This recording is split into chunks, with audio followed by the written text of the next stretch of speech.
அக்னி நட்சத்திரம் முடிவடைந்த நிலையில் சென்னை மற்றும் புறநகர் பகுதிகளில் வெப்பநிலை 86 முதல் 105 டிகிரி ஃபாரன்ஹீட் வரை இருக்கக்கூடும் என்று தகவல் வெளியாகியுள்ளது. அக்னி நட்சத்திரம் நேற்றுடன் முடிவடைந்த நிலையில் தமிழகம், புதுச்சேரியில் ஒரு சில நாட்களுக்கு வெப்பநிலை படிப்படியாக உயரக்கூடும் என்று வானிலை ஆய்வு மையம் தெரிவித்துள்ளது. கடந்த மே 4ஆம் தேதி அக்னி நட்சத்திரம் தொடங்கிய நிலையில் வெப்பத்தின் தாக்கம் அதிகம் இருந்தது. இதனால் பொதுமக்கள் பெரிதும் பாதிப்பு அடைந்தனர்.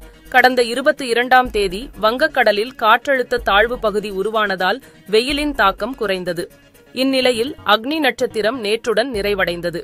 இதுகுறித்து சென்னை மண்டல வானிலை ஆய்வு மைய வெளியிட்ட அறிக்கையில் தமிழகம், புதுச்சேரி மற்றும் காரைக்கால் பகுதிகளில் நாளை லேசானது முதல் மிதமாகவும் மழை பெய்யக்கூடும் என்றும் அதிகபட்ச வெப்பநிலை படிப்படியாக 35 முதல் 37 டிகிரி ஃபாரன்ஹீட் உயரக்கூடும் என்றும் தெரிவித்துள்ளது.